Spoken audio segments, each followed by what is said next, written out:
अस्सलाम वालेकुम, नमस्कार, सत श्री अकाल एंड गुड इवनिंग। मैं हूँ अर्ज़ू काज़मी और आप देख रहे हैं पॉइंट ऑफ व्यू। हमें जी जॉइन किया सुमितप्रीत जी ने, बहुत शुक्रिया सर कि आज आप आए हैं। Thank you so much. और सर आज आप लोगों ने इस बार आप लोगों ने फिर एक मिसाइल टेस्ट किया है अग्नि 5 और कहा ये जा रहा है कि चाइना की वजह से आप लोग ये टेस्ट कर रहे हैं या फिर ये रूटीन का है। वैसे यहाँ तो यही बताया जा रहा है कि चाइना को लेकर किया जा रहा है। क्या कहेंगे आप, ये क्या है और ये मिसाइल क्या है और किस तरह से आप लोग इसको मतलब चाइना के लिए कर रहे हैं या वैसे रूटीन है? देखिए आरजू जी, शो पे बुलाने के लिए धन्यवाद। और सबसे पहली बात तो ये है, only power can insure peace. जब तक आपके पास पावर नहीं है आप पीसफुल हो ही नहीं सकते। और उस पीस को इंश्योर करने के लिए जो भी आपको करना पड़ेगा, जैसे कि आपको करना पड़ेगा as a independent country, as a sovereign country with independent foreign policy, आपको करना पड़ेगा।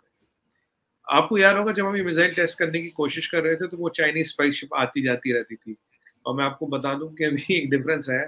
चाइनीज सैटेलाइट्स में कल एक ब्लैकआउट आता है, हमारे 30-32 सैटेलाइट उस और ऊपर है, कल कुछ ब्लैकआउट आता। कल हमने रात को टेस्ट की। रात को किस लिए टेस्ट की? कोई चाइनीज स्पाइसशिप निकल गया था, उसे डर के नहीं, बट रात को इसलिए चढ़ के ये मिसाइल जहां जहां गई, रात के अंधेरे में ये चांद की तरह चमकती हुई गई।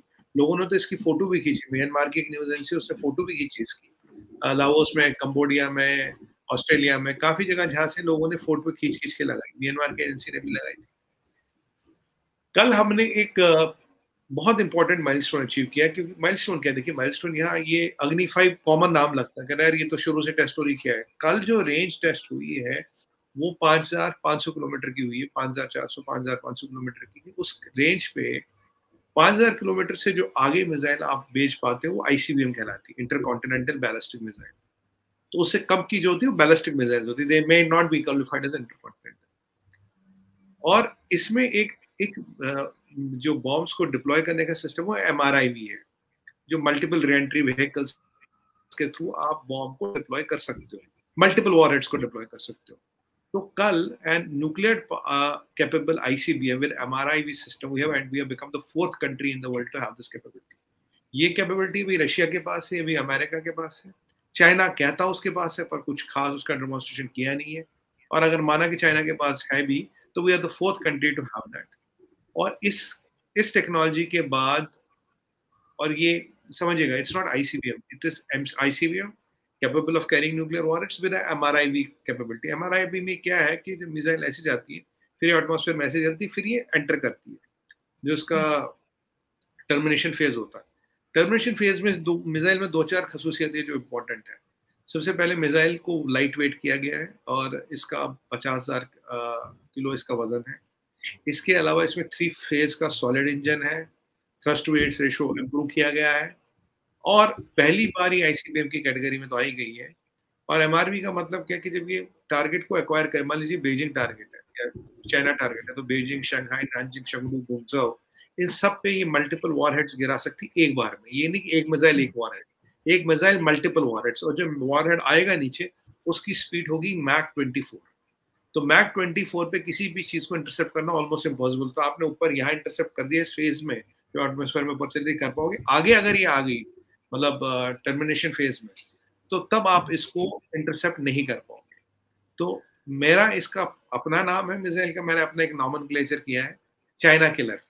ये मिसाइल चाइना किलर है। चाइना का कोई ऐसा गली कोचा, मोहल्ला, नुक्कड़, पेड़, बस्ती, झोपड़ी नहीं है जहां कोई अब छुप सकता है। ये मिसाइल जहां भी चाहे हमारे दुश्मनों को नेस्तनाबूद कर सकती है।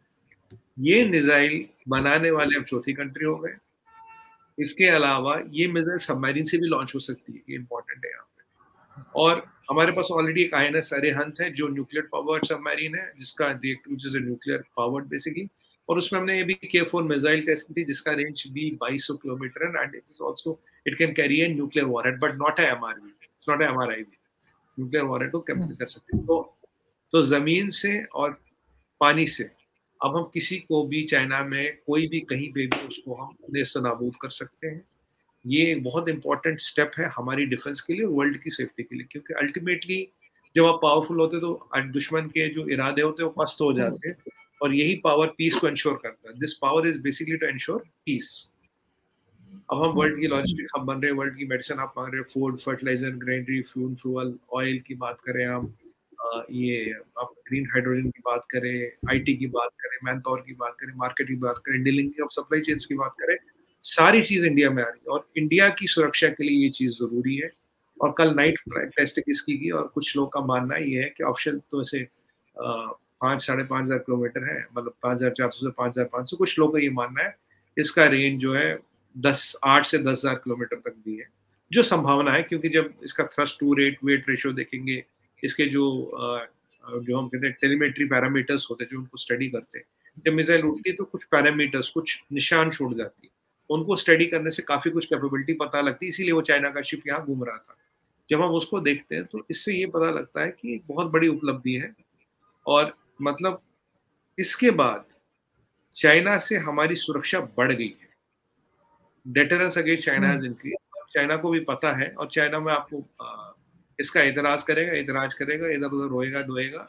और ये नहीं है कि तवांग में उसके बाद हमने टेस्ट की, इसका हमने नोटा पहले दे रखा था, नोटा नोटिस टू एयरमैन हमने पहले दे रखा था 5,500 किलोमीटर का। मैं अपने किसी दोस्त से बात कर रहा, मैंने कहा अग्नि 5 है, आईसीबीएम वर्जन हम टेस्ट कर रहे हैं, इतना और भी कुछ मिसाइलें हैं। और आपको पता होगा कोविड के बाद जब आया और जो गलवान का इंसिडेंट हुआ उसके बाद हमने 30-35 मिसाइलें टेस्ट कर ली। तो दिन ब दिन हमारी जो मिलिट्री माइट है और जो मिलिट्री ताकत है उसको हम बढ़ा रहे हैं। और nuclear powered ICBM and MIRV is a great achievement. Again ऐसे आप एलसीएच की बात करें, एलसीए की बात करें, फिर कहीं हम तीसरे में, कहीं हम चौथे में, तो जो भारत कहता है मैं B4 कंट्री, B4 यानी कि बिग 4, तो वो B4 कहने से ही नहीं कह रहा, बल्कि हर क्षेत्र में, जो आपकी हमारी पहले बात हुई थी, हर क्षेत्र में हम उस चीज में घुस रहे हैं। चाहे वो सबमरीन की बात हो, चाहे वो एलसीएच की हो, एलसीए की हो, वो 5G की हो, वो आज न्यूक्लियर पावर्ड सबमरीन की हो, आज आईसीबीएम की हो, वो एक्सचेंज रिजर्व की हो, वो ह्यूमन कैपिटल की हो, वो ग्रीन हाइड्रोजन की, तो फार्मेसी ऑफ द वर्ल्ड हो, तो कहीं ना कहीं दुनिया के टॉप 3-4-5 में हम हर क्षेत्र में घुस रहे हैं। और अगेन आत्मनिर्भर है ये, और मेक इन इंडिया है सारा। और ये इसके बहुत बधाई के पात्र बनते हैं हमारे साइंटिस्ट जिन्होंने ये काम किया, और पूरे देशवासी इस मिसाइल की टेस्टिंग के बाद कुछ और चैन की नींद सो सकते हैं, क्योंकि जब तक हमारे पास ये चीजें हैं, ये हमारा इंश्योरेंस ऑफ सेफ्टी है। मुझसे आज किसी डिबेट में किसी ने सवाल पूछा, कह रहे आप 80 करोड़ लगाते हो अपने डिफेंस बजट में। मैंने कहा वो तो ऑफिशियल है, कहते हैं वैसे एक्चुअल ज्यादा होता, मुझे पता नहीं, बट ऐसा लोग कहते हैं, मैंने सुना ऐसा। तो कहते हैं कि ये कुछ आपको ज्यादा नहीं लगता? मैंने कहा मेरे हिसाब से डिफेंस बजट डबल होना चाहिए, अगर आप मेरी पर्सनल राय मांगे, कम है। अगर हम 200 बिलियन डॉलर भी लगाते हो और 130 करोड़ लोग, 1.3 billion people can sleep in peace, this is worth nothing. और ये आरजू जी, जब आपका वर्चस्व बढ़ता है, आपका स्टैचर बढ़ता है, आपको अपनी सुरक्षा की व्यवस्था और इंतजाम करने पड़ते हैं। ये उसी दिशा में एक अच्छा स्टेप है, और ये overall missile will ensure peace, क्योंकि जो भी हमारे दुश्मन है, इसके बाद तो उनकी उनकी उनकी आंख उठाकर देखने की भी हिम्मत नहीं रहेगी, तो ओवरऑल पीस ही बढ़ेगा ना, शांति बढ़ेगी। अब शांति, मगर सुमित जी, आप लोग तो चाइना को पत्थरबाजी करके, ऐसे ही मुक्के शुक्के मार के, वैसे ही लड़ाई करके खत्म कर लेते हैं, इसके लिए मिसाइल की क्या जरूरत है? देखिए आजू जी, चाइना में दो दिक्कतें, एक तो उनकी इकोनॉमी कमजोर थी, है और रहेगी, दिखी रही सबको। आपने दूसरी बात देखा कि चाइना के दो चीजें मैं आपको शुरू से कह रहा हूँ, चाइना को वर्ल्ड से ट्रेड करना जरूरी, it can not survive without that, it is depending on the international trade. ये weakness number 1। Weakness number 2, China का इक्विपमेंट रिलायबल नहीं है, आर्सेनल इज नॉट रिलायबल। और अगर उनके पास जो मिसाइलें हैं, उनका 10,000 किलोमीटर तक का भी रेंज है, डोंग 5 वगैरह का, बट अगर उनका रेंज है तो ये जाहिर सी बात होती है कि हमें उस रेंज की मिसाइल बनानी पड़ेगी। देखिए चाइना पे तुम हर हालत में भारी है, चाहे वो लात हो, बात हो, मुलाकात हो, डंडा हो, लाठी हो, या कुछ भी हो, हम तो उन पे हर बार में भारी है। अब ये जो मिसाइल हमने बनाई, इससे भी हम उन पे भारी पड़े गए। अब देखना, चाइना जरूर एतराज करेगा इसका। अगर हमारा प्रतिद्वंदी ध्वंसक शक्तियां, डिस्ट्रॉइंग पावर्स एक्वायर कर सकता, we have to match the power. Basically क्या होता है, जब आप चाइना को पता लग गया यार हमारे पास भी ये है, और जितनी दाएं बाएं जितने भी दुश्मन है सबको पता लग गया हमारे पास ये है, तो वो अब सोचेंगे सुलकेंगे, तिलसेंगे, तड़पेंगे और घर बैठ जाएंगे। हम चाहते तो यही है ना, हमें थोड़ी ना किसी की टेरिटरी पे कब्जा करना, हमें थोड़ी ना किसी की जमीन लेना है, पर ये चीज हमें एक स्ट्रेटेजिक डिटरेंस देती है। एंड मैं ओल्ड टेक्निकलिटीज में नहीं जाना चाहता, बट एमआरआईवी जो technology, that is the game changer, क्योंकि नॉर्थ कोरिया के पास भी न्यूक्लियर पावर आईसीबीएम है, पर एमआरआईवी नहीं है। तो मतलब ये एक चीज डेवलप करना इंडिया में, और आरजू जी कोई और डेवलपमेंट कोई रुकी नहीं है ना, ऐसा था नहीं अग्नि 5 बना दिया और रुक गई। अब आगे भी चल रहेंगी, रेंज पे आगे भी बातें होंगी, चीज और भी चलेगी, और मेरा ये मानना, अगर एशिया के बाद जो सबसे ज्यादा बड़ी मिसाइल है, जो सबसे बड़ा ICBM 18,000 किलोमीटर तक जा सकता है, अगर वो 18,000 किलोमीटर जा सकता तो एक दिन हम भी जा ही सकते हैं, क्योंकि अगर उनके लिए पॉसिबल है तो हमारे लिए भी है। और तभी देखिए वहां मिसाइल चलती है, भुट्टो जरदारी साहब कुछ भी बोल देते हैं। फ्रस्ट्रेशन और ये जो फ्रस्ट्रेशन और ये जो बर्नॉल की जरूरत है, ये इतनी विजिबल हो गई है कि अब उसका इफेक्ट कहाँ कहाँ तक आता है, यहाँ देख ही लेकिन रहे हैं। आप कैसे देखते हैं सर? अब बिल्कुल आप वो तो ठीक कह रहे हैं मिसाइल्स का, लेकिन मैं हमेशा यही मुझे लगता है कि ये पैसा जो है ये ह्यूमन डेवलपमेंट पे लग जाता तो ज्यादा अच्छा होता। और ये इस किस्म के जो लड़ाई झगड़े कंट्रीज के बीच में होते हैं वो नहीं होने चाहिए। ऐसे होने चाहिए जैसे आपका और चाइना का है, 2-4 चिपेड़े उन्होंने मारी, 2-4 आपने मारी और बस किस्सा खत्म। तो मिसाइल्स की नौबत नहीं आनी चाहिए। लेकिन सर आपने बिलावल भुट्टो जरदारी का नाम लिया, तो क्या कहेंगे आप उनके स्टेटमेंट को लेकर जो उन्होंने अभी रिसेंटली दिए? इस पे एक हंगामा है पाकिस्तान में भी और भारत में भी। देखिए पहले मिसाइल्स की बात करें, जरदारी साहब ने बाद में आते हैं। देखिए मिसाइल्स की जहां तक बात है आरजू जी, मैं तो इस पैसे को तो मैं इंश्योरेंस मानता हूँ। आप कहें यार इंश्योरेंस ना रखें और उसका दूध और फल खाए तो सेहतियाब रहेंगे, और इंश्योरेंस की जरूरत आपके पर्सनल जिंदगी में आपको भी पड़ती है, मेरे को भी पड़ती है, आपकी गाड़ी को भी पड़ती है, मेरी गाड़ी को भी पड़ती है। डिफेंस बजट हमारी it's a cost of insurance of a country of 1.3 billion people, और आज हम $44 ट्रिलियन का तो ऑलमोस्ट हमारा GDP हो गया। भाई पीपी हम $14 ट्रिलियन के आसपास है, समवेयर अराउंड 12 to 14 ट्रिलियन, 13-14 के आसपास पहुंच गए। तो ये पैसा हम आराम से अफोर्ड कर सकते हैं। हम किसी का पेट काट के, किसी की रोटी काट के ये चीज नहीं कर रहे, और ये हमारा इंडिजिनसली डेवलप्ड टेक्नोलॉजी से हमारे यहाँ एम्प्लॉयमेंट आती है, रोजगार बढ़ता है और हमारा डिफेंस भी होता है। क्योंकि अगर मेरा घर सुरक्षित है तभी तो कल मेरी दाल रोटी चलेगी ना। मेरा घर, मेरा देश ही सुरक्षित नहीं है, हम सुरक्षित ही नहीं रहेंगे तो कैसे करें? और अगर चाइना के पास मिसाइल है जिसका रेंज 10,000 किलोमीटर, तो हमें तो बढ़ानी पड़ेगी ना अर्जु जी, हम तो घर नहीं बैठ सकते। देखिए only power can ensure peace. अभी डॉक्टर जयशंकर साहब एक न्यूज चैनल के कॉन्क्लेव में थे, तो उन्होंने बोला कि जब हमारी आर्मी में ताकत है, we are the valour of our army, तभी डिप्लोमेसी भी चलती है। डिप्लोमेसी ताकत से चलती है, कमजोरों की डिप्लोमेसी नहीं चलती। देखिए अमन की आशा जैसी चीजें किताबों में अच्छी लगती है, ये ख्यालों में अच्छी लगती है, बट प्रैक्टिकल ग्राउंड पे ये अच्छी नहीं लगती। हम चाइना के रहमो करम पे जिंदा नहीं रह सकते, ये किसी और के रहमो करम पे जिंदा नहीं रह सकते। हमारे पास पावर है, हम जिंदा है अब, और होना चाहिए और बढ़ना चाहिए। मेरा तो ये मानना है defence budget should double, should increase, क्योंकि इंडिया अफोर्ड कर सकता, कोई दिक्कत नहीं। अगर आप GDP से कंपेयर करें तो कुछ भी नहीं है। और अब आप, मैं अब चलिए आपके जरदारी साहब पर। देखिए जरदारी साहब को एक्सपीरियंस नहीं है।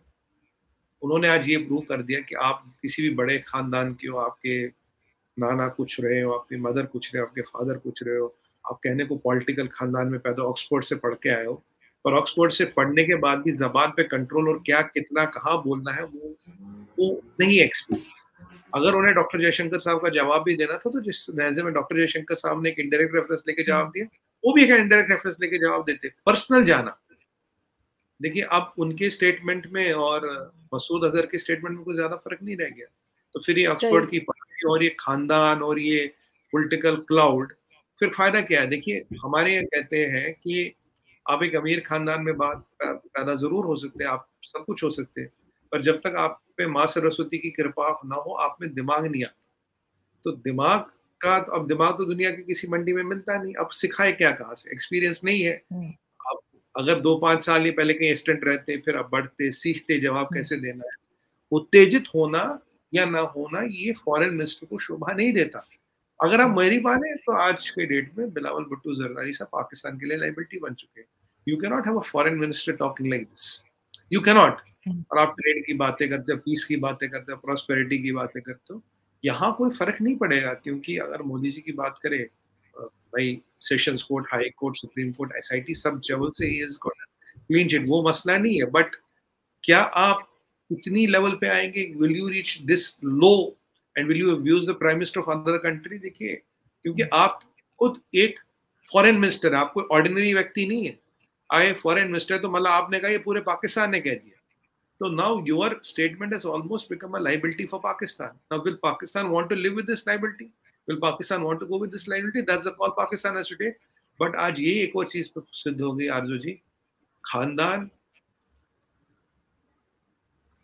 ऑक्सफोर्ड की डिग्री फर्क नहीं पड़ती, जिसमें बुद्धि आती है वो सरकारी स्कूल में पढ़ के और छोटे से घर परिवार से उठ के जिसने स्टेशन पे चाय बेची, वो दुनिया का सबसे बड़ा लीडर बन सकता, जो लीडरों के खानदान में पैदा हुआ हो, जो $3,500 के गुच्ची के जूते पहनता हो, मतलब $3,500 तो खैर मेरे को पता भी नहीं होते कितने होते, गिनने पड़ेंगे, तो उसके जूते पहनता हो, तो उसके लिए अब हम खादी पहनने वालों को गुच्ची समझ नहीं आता ना मैम।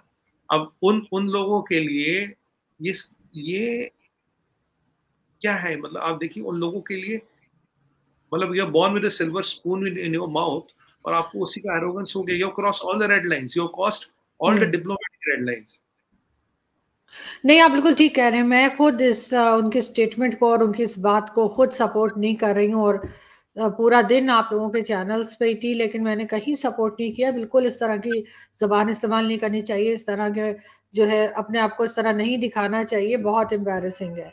लेकिन और साथ-साथ आपको नहीं लगता कि अभी बिल्कुल नए हैं, अभी फर्स्ट टाइम आए हैं, आते ही फॉरेन मिनिस्टर बन गए हैं, फैमिली की बेस पे ऑफ कोर्स, अपनी क्वालिटीज़ या अपनी मेरिट पे नहीं आए। तो इस वजह से भी हो सकता है ये गलती हो गई हो, आइंदा ख्याल करें। तो टर्म्स को हम सिर्फ उसकी बेस पे अगर हम बिगाड़ते चले जाएंगे तो वो भी तो ठीक नहीं है। नहीं देखिए आरजू जी, ये जो डेफिनेटली, देखिए आप डॉक्टर जयशंकर साहब से कंपेयर कीजिए, he is a career diplomat, शायद उनको 50 साल का सर एक्सपीरियंस है। काम सर कम सॉरी टू कट यू, मगर ये कि कंपैरिजन भी नहीं बनता बिलावल भुट्टो जरदारी का डॉक्टर जयशंकर के सामने। मैं ऑनेस्टली बता रही हूँ, कोई कंपैरिजन नहीं, कोई आप नहीं कर ही नहीं सकते। और वो तो एक बार वो भी मुझे याद है, भुट्टो साहब का वेलकम टू नया पाकिस्तान, पुराना पाकिस्तान। और उर्दू भी उन्हें शायद वैसी कमजोरी है उनकी, उर्दू कुछ अजीब से फिरंग स्टाइल में उर्दू बोलते हैं वो कुछ कुछ कहते हैं, वो हम हमारे कुछ पंजाबी में कुछ कहते हैं मरासी, अब मरासी क्या होता है मुझे नहीं पता, तो उस स्टाइल में तो उर्दू बोलते हैं। अब एनीवे मेरा कहने का मतलब ये है कि ये तो पाकिस्तान को सोचना है ना, आपको फॉरेन मिनिस्टर किसको बनाना है, किसके हाथ में आप तलवार दे रहे हो, ये तो आपको सोचना है ना। देखिए आपके या तो वो आके वो तो अपोलोजाइज कर ले, उनको तो माफी मांगनी चाहिए, यू शुड अपोलोजाइज कि भाई नहीं, it's a spur of moment. और आप किससे कंपैरिजन कर रहे हो, उसामा बिन लादेन से? मतलब वहां कंटेक्स्ट क्या चल रहा है, उसामा बिन लादेन का कंटेक्स्ट चल रहा है और आप वो कर रहे हो। उसामा बिन लादेन आप क्या पकड़ेंगे, दुनिया का इंटरनेशनल टेररिस्ट है, ये हमने दुनिया कहती है। अब वोटा बाद में अमेरिका ने निकाला, ये हमने नहीं किया, दुनिया को पता है। जब ऐसी चीजें हो रही, what are you trying to defend? Osama bin Laden तो लाइबिलिटी, हम आपको तो अगर ये कहना चाहिए, हम तो जानते नहीं कैसे आ गया यार, ये तो हमारी गलती आ गया। हम मतलब आपके यहाँ के कुछ एनालिस्ट जर्नलिस्ट इतने तेज है, उसामा बिन लादेन को टेररिस्ट कहते हैं, हाफिज सईद को टेररिस्ट कहते हैं। उनमें इतना अक्ल है, उतना दिमाग है कि they don't want to get into that. और यहाँ जरदारी साहब खुद is walking into the minefield. मतलब ये और मुझे नहीं लगता कि देखिए अब इसका डिप्लोमेटिक आउटकम क्या होगा, क्या I am not the right person at the right moment, that prime minister Modi and doctor Jaishankar and other senior people जो भी है, दे विल डिसाइड। बट हाँ, ये एक चीज रहती है, देखिए लोग रहते हैं, लोग जाते हैं, आते हैं जाते हैं, पर बातें रह जाती है आज। बातें कहीं नहीं बिल्कुल। जाती, बातें कहीं ना कहीं रह गई है। एक कहते हैं ना, अगर शीशे में दरार आ जाए तो वो शीशे में वो शीशा फिर पूरा ठीक नहीं होता, चाहे पानी लीक ना हो। सर पता नहीं, अजीब सी बात है, पाकिस्तान में जब भी कोई गवर्नमेंट आती है, कोई प्राइम मिनिस्टर या फॉरेन मिनिस्टर जब बनते हैं, तो ये भारत के खिलाफ बात करते हैं, भारत के प्राइम मिनिस्टर के खिलाफ बात करते हैं। इमरान खान का भी आपको याद होगा, उन्होंने कहा कि जी बड़े ऑफिस में आ गया छोटा आदमी, ये वो उस किस्म के अल्फाज उन्होंने इस्तेमाल किया। बाहर जाते ही तारीफें शुरू कर देते हैं, और मेरा ख्याल है ये भी यही करेंगे। जिस दिन ये बाहर निकलेंगे उस दिन इनको भारत से अच्छा कुछ नजर नहीं आना, और इन्होंने फिर जो है वो मोदी जी के गाने गाने शुरू कर देते हैं। ये वाली चीज तो पाकिस्तानी होके मुझे समझ नहीं आती कि इनको क्या हो जाता है, कि जब ये गवर्नमेंट में आते हैं तो उल्टा बोलते हैं, और जब बाहर निकलते हैं तो कुछ और कहते हैं। तो देखिए आपका क्या ख्याल है, ये ऐसा क्यों करते हैं? देखिए आरजू जी, एक कहावत है हमारे, विनाश काले विपरीत बुद्धि, अहंकार और अभिमान, ताकत का नशा। हम्म। अब भुट्टो साहब को तो ये लगा ना कि भाई मैं तो बाय डिफॉल्ट, मैं तो कुदरत ने ही ऐसे घर में पैदा किया कि मेरे को तो बनना ही बनना है, मैं तो बनूंगा ही बनूंगा।